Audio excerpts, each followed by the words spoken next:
what I would call contemporary marketing.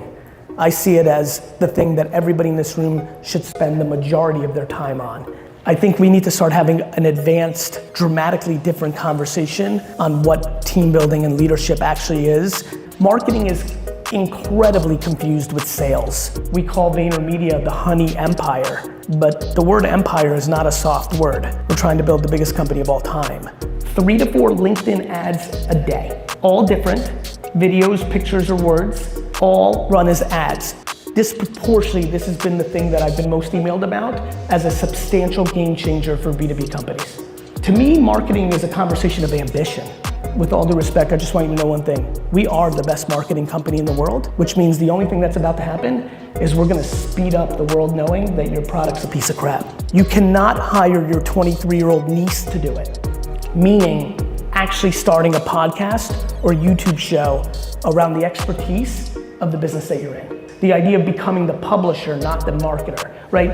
Most people are in sales. We are sales organizations, and that's great, I love sales. But marketing is the second framework, much stronger than sales in the medium and long term.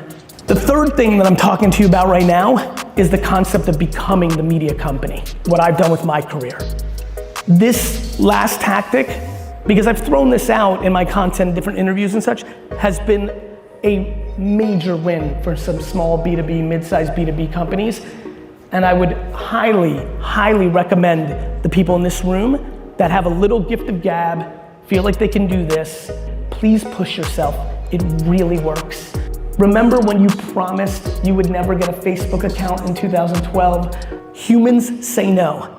Many of you, when you heard about Bitcoin, no. The blockchain is here. Every contract in the world in 15 years is gonna be on the blockchain. It's how you're gonna do business. So what, are you gonna do the same thing you did with the internet, which is fight it until you succumb to it and left all that opportunity on the table? You don't like money? You don't want your family to be more stable? You don't want your business to grow? You may not wanna dance on TikTok, but I'm not asking you to dance. The internet is where the real world is. Everyone's like the metaverse and the VR and all this crazy stuff. We're living there now. Do you know how many hours are spent looking at this? And that's the point of this talk today, which is a lot's happening. It's nice to be back on stage. There's 2 core things that I'm spending a ton of time on right now, and they're pretty opposite. One is incredibly in the weeds and very tactical and very in the dirt, which is what I would call contemporary marketing. Whether you're in this room as B2B or B2C, including things that wouldn't make maybe sense to a lot of people within the industry of what they should be doing on LinkedIn or TikTok or things of that nature, they fascinate me mainly because I'm a businessman, right? Since I was 14 years old, I've been involved in a family business, own business my whole life. So everything comes from the standpoint of oxygen to pay the bills. I was born in the Soviet Union, grew up in a very immigrant family. My dad had a liquor store, and from May 18th, 1998 until this second that I'm standing, I've had the responsibility to make the payroll every 2 weeks of every day of my life. So my framework when it comes to marketing is actually extremely grounded in the practicality of actually building a business. And as I'm getting the gray hairs and getting a little more mature, I'm realizing how many people don't see marketing the way I see it. I see it as oxygen. I see it as the thing that everybody in this room should spend the majority of their time on. And most people, when I give this talk or have a meeting or have navigated the last 25 years, are trying to find time to get to marketing. I'd rather be great at contemporary marketing than know how to balance my P&L. That's how my brain thinks about it. And so, as I'm gonna go into this right now, there's only one thing that I know that can double a person's business without them making a significant change in their product or service or having some fortune like their local competitor decided to retire. Like, there's only one thing, and that is marketing. And marketing is incredibly confused with sales. And I see it every day, and I think people have incredible comfort with sales because they know what the ROI is in the very immediate. The conversations and the keynotes and the books that I wrote, 7-10 years ago about, hey, print and radio and television, the things that I use to build my wine business, they're declining in value. You've got to look at Google AdWords or email or YouTube. That's becoming a non-conversation. I think I struggle to think that people don't realize that digital is a real serious form of marketing. What is happening though is as people have gone through that transition, the land of navigating digital marketing is incredibly vast and ridiculously up and down. You can waste an ungodly amount of money doing digital marketing and get nothing in return, or you could spend a stunningly low amount of dollars and get very high upside. And it just comes down to the tactics and just understanding it. And I want to spend some time on that. The other thing that I want to spend time on is today 16th? Tuesday, yeah. So today was supposed to be the day my new book came out. If you guys can flash my screen one more time. So today was supposed to be the day that my new book came out, 12 and a half, leveraging the emotional ingredients for business success. I did a NFT promotion in August that if you bought 12 copies, I would airdrop you an NFT, and sold 1.2 million copies, which for context makes it the most successful book of all time, or at least one of the top 10. And so they had to push it by 2 weeks, and it'll be coming out in 2 weeks, but it's just really fun timing that today was supposed to be the day, because it's really the other thing I desperately want to talk to you about, which is my navigating not only my own career, but I was an early investor in Facebook and Twitter, in Uber, in Coinbase. I run an agency that's a 1,800 person global company that works with a ton of businesses, and something has really become very clear to me, again, in this older state, which is in business, we don't really talk about kindness or empathy or compassion or accountability, or we don't talk about soft skills as a core. We talk about it as like a side dish, as a nice to have. And I think if you're very thoughtful about what's going on in the world right now, and I don't mean the over-coddling and entitlement and that stuff, I mean people having options as employees, creating continuity and actually building something very big instead of kind of okay or solid. I think we need to start having an advanced, dramatically different conversation on what team building and leadership actually is. And again, I don't come from a foofy place. The way this book was built was how I've built my company. Internally, we call VaynerMedia the honey empire, right? Honey over vinegar, but the word empire is not a soft word. We're trying to build the biggest company of all time. And I think to do that, you need continuity based on optimism and growth, not based on fear, And so those are two things I really want to double click on. Let's start with the marketing thing because it's incredibly practical for this room. How many people by show of hands, because I'm going to navigate because I have a feel of the mix. How many people by show of hands, please raise them, are in the B2B business? Raise your hands, please. Hi, please. Thank you. And B2C? Great. So predominantly B2B, I'll jump on both. So B2B. How many people here are running LinkedIn ads for their B2B business? And I mean ads in the feed, not email, things of that nature. Raise your hands, just curious. Great, thank you. So let's talk about LinkedIn ads. This room is majority B2B. I couldn't employ, if nothing from this talk, you remember except this one part, I hope this lands. Every company, hence person in this room, needs to be running 3 to 4 original pieces of creative as ads on LinkedIn a day. 3 to 4 LinkedIn ads a day. All different, videos, pictures, or words, all run as ads. Not your page and you post and you organically just get whatever LinkedIn puts it into the ethos. I mean, you actually target employees of companies or people's titles, and you pay LinkedIn money in ad form to convert the business goal that you want.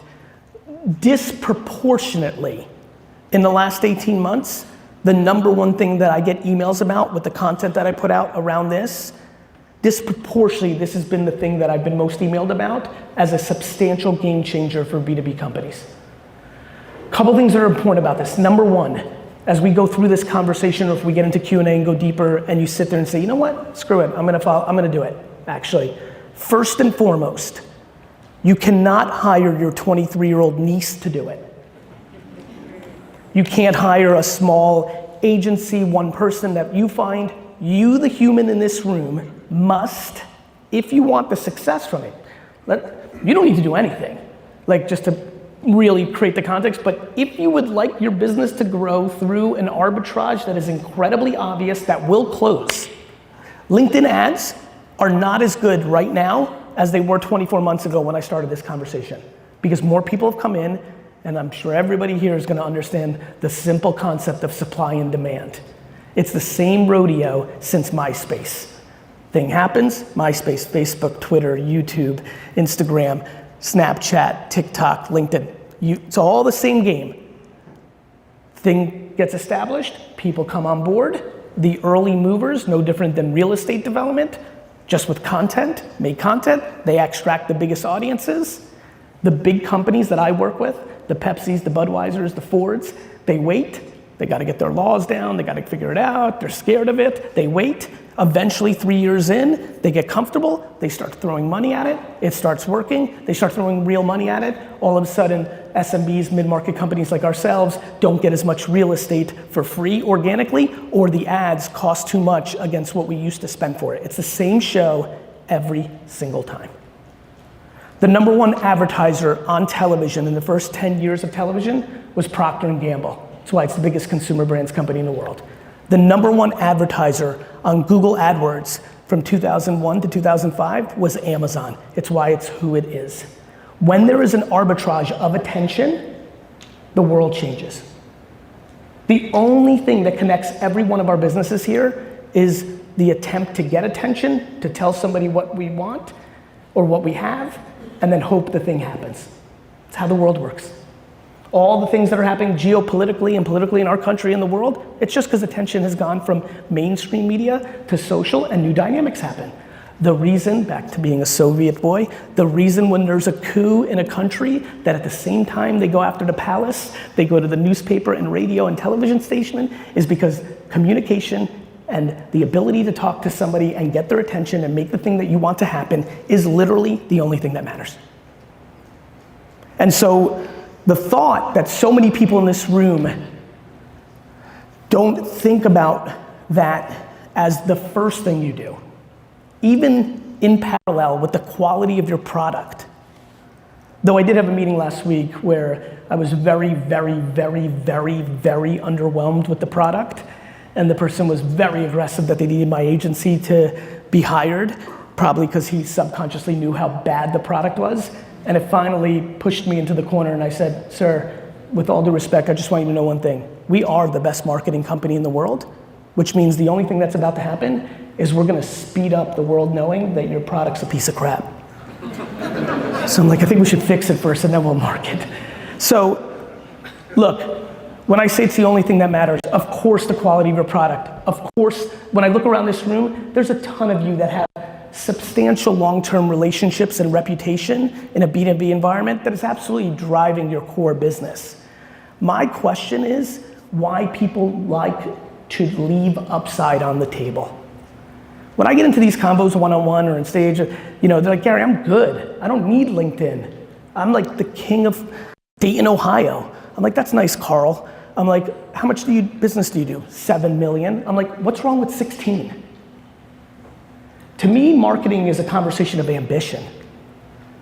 I understand that people don't want to learn this. I understand that you don't want to spend 11 hours running ads on LinkedIn, tasting it, watching a bunch of videos, reading a bunch of stuff, so that you can then hire the person internally and know how to judge if they're good at it. The biggest reason most companies don't continue to do social media is because they hired somebody that sucks at it and they don't know how to judge it, and then they decide it doesn't work.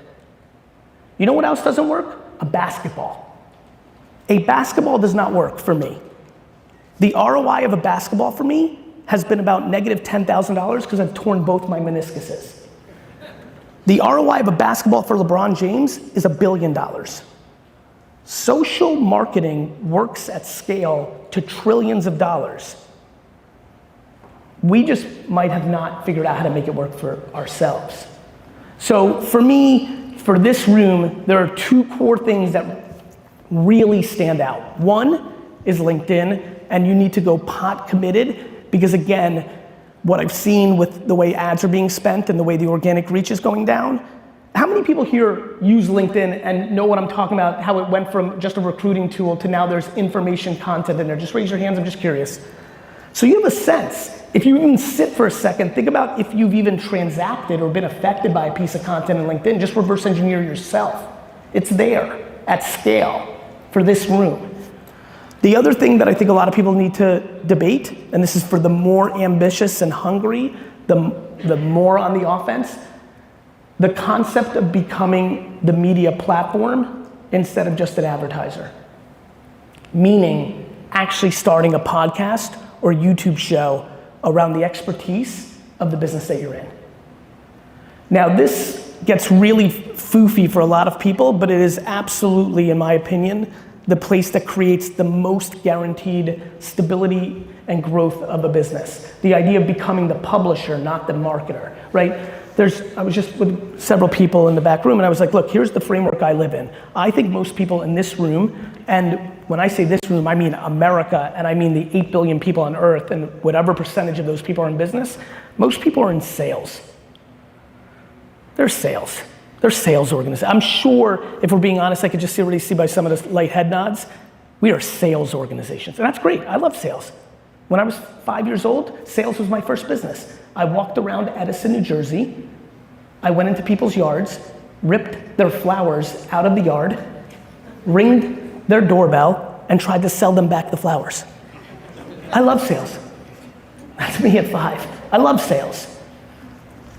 There's remarkable sales. It's called marketing.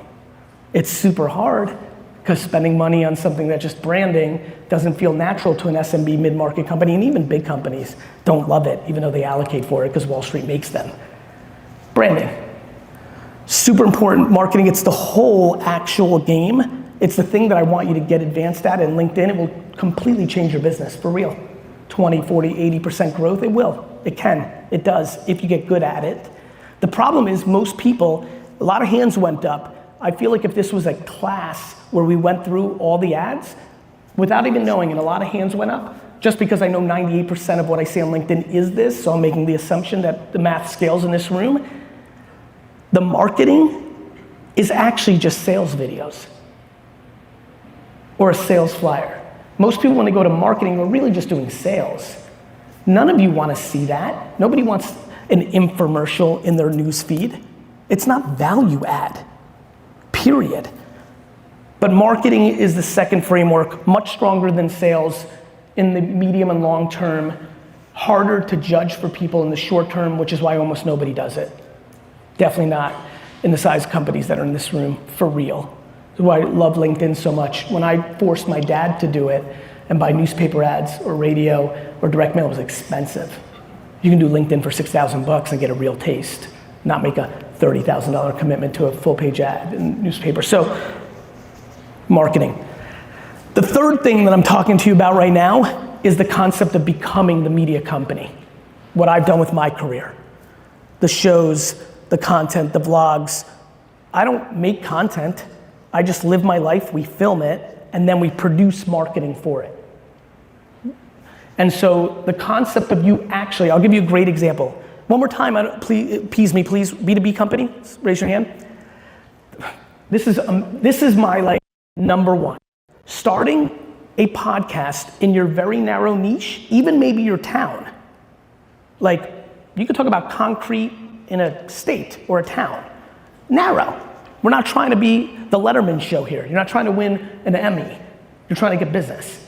Starting a podcast where you interview the potential buyers that you're trying to get business from. So this has been a monster hit for a lot of people that have taken me up on this. You start a show that's a podcast where you talk about things in general, but the people that you email on LinkedIn or on email to be guests are the people that you actually want to buy your product. This is really interesting human psychology. The people you're emailing or calling or trying to play golf with or have steak dinner with or hitting up on LinkedIn to do business with are often not interested in what you're trying to do and won't respond or say no. That same person, when you're saying, so you're trying to hit up Barry. Barry, wanna go golfing? Barry, let me introduce you to my guy. Barry, can we get together? Barry's not interested. Barry has his supplier. When you email Barry and say, Barry, would you come on and talk about your amazing career of the last 30 years on my podcast? Barry's moonwalking to your office.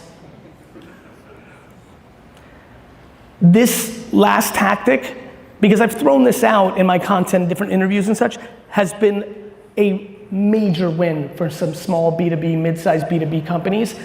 And I would highly, highly recommend the people in this room that have a little gift of gab, feel like they can do this, to really push themselves. I'm aware, very aware, I have a very introverted dad, well actually he's not, he's come out of his shell, but my mom's introverted in a lot of ways. I know that last thing isn't for everybody. I know that you don't want to put yourself on camera, it feels uncomfortable, it doesn't come natural, but please, if you happen to be one of the several dozens of people in here that the thought of what I just said is intriguing, please push yourself. It really works. The world is changing. I don't have to tell a single person here. What I'm trying to get everybody to understand is take your real life and put it into your business life. Here's what I mean by that. Remember how many of you promised me that you would never get an iPhone because your BlackBerry was so awesome and you needed to feel the buttons? Just curious, how many people here have a BlackBerry right now? Remember when you promised you would never get a Facebook account in 2012, 11, 10? We promised, even for some of the old school, and there's some old school cats in here, I see you. My favorite one was when the cell phone started getting traction in the late 90s. All of my, I've got a beeper, I don't need a cell phone people in this room. This is what we do. Even people that are progressive. I spent the last 3 years trying to convince people that made real money and changed their life on Instagram to get TikTok accounts. They're 26 and they said no. Humans say no. Many of you, when you heard about Bitcoin, no. Many of you, when you're hearing about NFTs right now, no. It's just all no. It's exhausting and it makes no sense if you're a business person. No is poison in business. Quick question, how many people here are retiring in the next 10 years? And before you raise your hand, I don't mean you're gonna have a huge year next year and buy an island. I mean you're old and you're finished. Raise your hands, raise it high. All right, 4. And you're definitely not in that crowd, you just wanted to raise your hand. 4. My friends, almost everything that dominates our society right now, Netflix, most of the social networks, none of them existed 10 years ago. What I'm really trying to tell you in this talk, and by the way, we're starting to get that place, so if you have any question of anywhere I'm going or anything you know about me that you want to ask a question, please line up now, because I want to get into the Q&A. Please do that while I'm wrapping up here. My friends, I'm trying to prepare you for what's coming. You guys hear about NFTs and people selling for $69 million and you're like, scam, beanie babies, this and that. The blockchain is here. Every contract in the world in 15 years is gonna be on the blockchain. It's how you're gonna do business. So what, are you gonna do the same thing you did with the internet, which is fight it until you succumb to it and left all that opportunity on the table? Like, how do we not see the patterns? It was one thing when the internet came and we didn't have that, and so the world was one way, and so I was very empathetic in 96, 97, 98, 99. Do you understand in 1996, 90% of my conversations was trying to convince somebody would buy anything on the internet? 50% of my conversations were trying to convince people that the internet wasn't a fad. Do you remember, some of you, if you paid attention to this, when the stock market crashed in 2000 with internet stocks and every article was, see, the internet's a fad? People don't like change. They don't like it. We don't like it. The problem is, you can do anything you want in your personal life. I like when people are like, Gary, I just don't get Facebook. I go, that's nice, Stan. I understand that you don't get it. How about the fact that 5 trillion people do? Like, I love when people make decisions that are ideological on their human level and then deploy them in their business life. You don't like money? You don't want your family to be more stable? You don't want your business to grow? You don't want somebody to come along and use this stuff and put you out of business? All of those things I have a funny feeling you are interested in. You may not want to dance on TikTok, but I'm not asking you to dance. I'm asking you to pay attention to what's actually happening here. And we're just starting. Technology doesn't care about your feelings or how hard you worked to build your little moat locally on reputation. It just comes along and destroys. I spoke at a conference, ironically, in Orlando 7 years ago. I was an early investor in Uber, and ironically got booked, they didn't know, for the Limo and Taxi Conference Convention Center to speak. But it was early Uber, it hadn't really done its thing yet.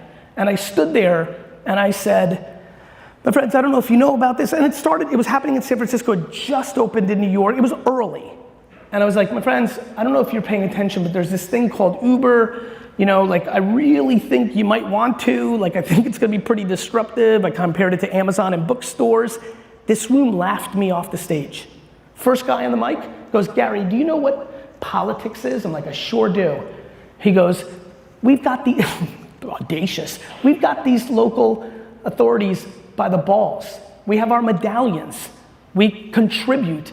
I'm like, that's nice. I'm like, do you know what venture capital is? I'm like, Uber's gonna raise $1 billion in cash, and I have a funny feeling that's more than you have, John. And I don't have to explain to all of you what happened there. No matter what you think your moat is and why not, I promise you there's one incredibly important thing that I want to leave with, and then please line up because I want questions, otherwise I'm gonna have D-Rock run around with the mic.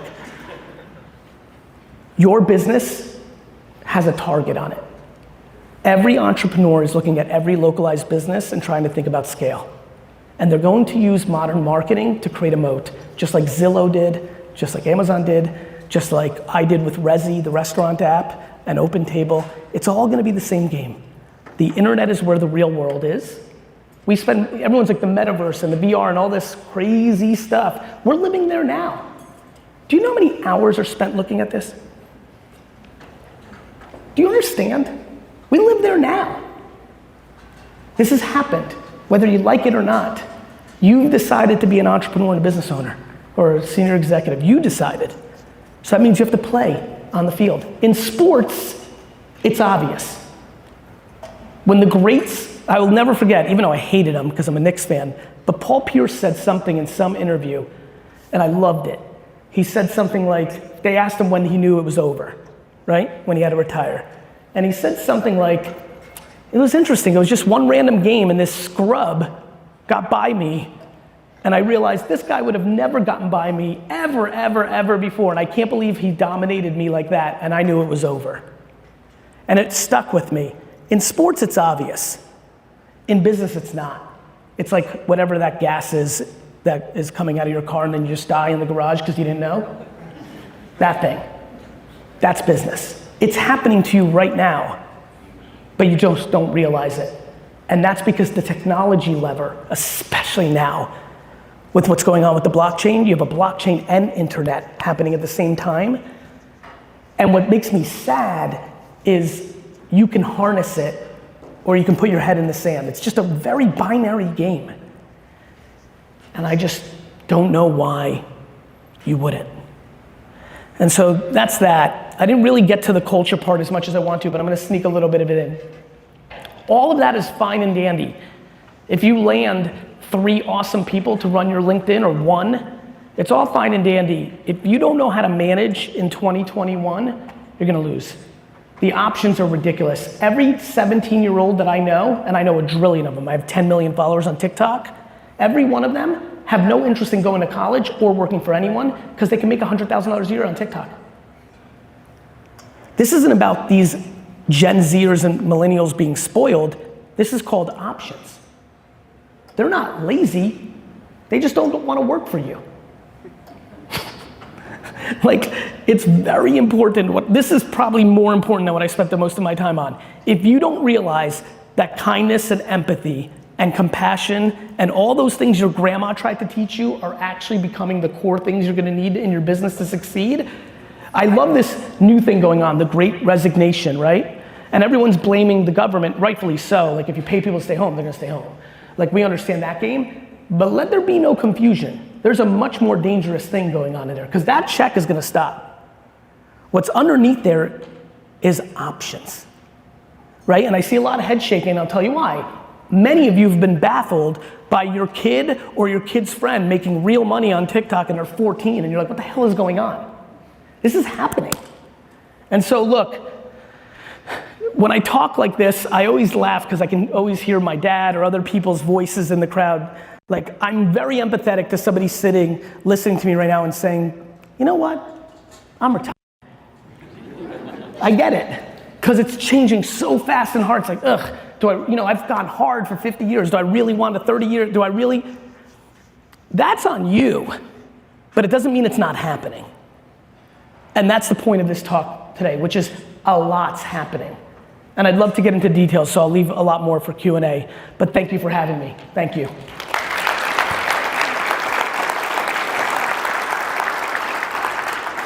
So I think a lot of people are going to be very, very motivated to start their own podcast. There's probably going to be a handful of people that try it. There's going to be a handful of people that are really, really good at it. And then there's going to be a bunch of people that probably struggle That's right. figuring out how to get content and That's right. traction with that. That's right. At what point do you have to realize that you're approaching it wrong? How do you have that, develop that spider sense to figure out, I need to change my message?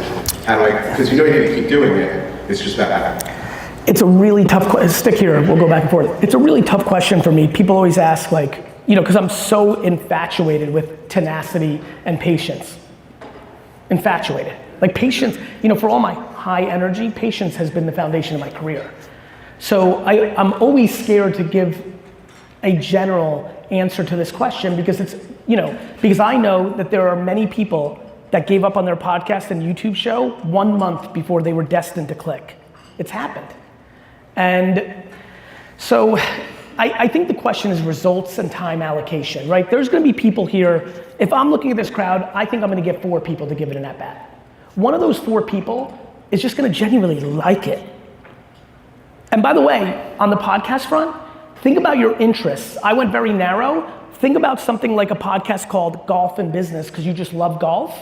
And the show is just interviewing people about how they do business in golf, business. So you could, we're gonna play here a little bit and go a little more detailed, but if somebody heard that and go, that's actually perfect for me, and they do golf and business with Sally Thompson, she might just like it so much that it's almost doesn't matter. It's my entrepreneurial career. When I was making $48,000 a year at 29, or what I'm doing now, it all is the same because I'm just in it for the game.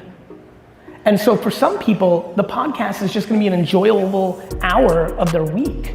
And they won't even care if it's business development. For other people, of those 4, they're gonna do 2 episodes, they're not gonna get a lead, and they're gonna look at one of their teammates and be like, that Gary, he was full of crap, and just give up in 2 seconds. And then everything in between. So, I think it's a very personal answer, but I can tell you this, the biggest reason people fail with their podcast when they hear what I say is because they use it as a sales engine and not just content and let the karma and the brand fall where it may. I do a lot of business because the first thing you said to me back there is, hey, I'm a Jets fan too. Because of the way I do my content, people connect with me about my Jets fandom. They connect with me about my Jersey kind of roots, shoveling snow, lemonade, my baseball cards, my sneaker stuff, because I'm giving them a lot of things to connect with because I'm very comfortable in putting certain things out there. Other things I'm not. You know this, I don't put out any of my personal life. No, if I have a 12 and 9-year-old, nobody's ever seen them in their lives. So you're in control of what you put out, but the podcast doesn't have to be, it can be incredibly narrow, but as you just saw with the idea I had, and again, some of you care about sailing, some of you care about wine, some of you care, you can really interject some of that by just literally tennis and business, sailing and it's very strategical, but traction always matters, momentum always matters, I promise you, if somebody here does it and the 4th guest is somebody they've been trying to open as an account and they do the podcast and they're gonna get a beer afterwards and on the way out, that person looks at them from the bar and says, you know what, let's talk next week about the actual business. Then they're gonna go in the car and say, God damn it, that Gary's a genius. So either I'm the worst or I'm the best, but that's gonna be based on the variable of how good you are at it. I know it works. I have too many examples of it. And just so you know what the way my career works from investing and operating a marketing company, I'm talking about hundreds and thousands, not like 3 people. There's no focus group of one. I would never tarnish my reputation or my personal brand by pontificating thesis on the focus group of 1 or 6. This is scaled results. Thank you.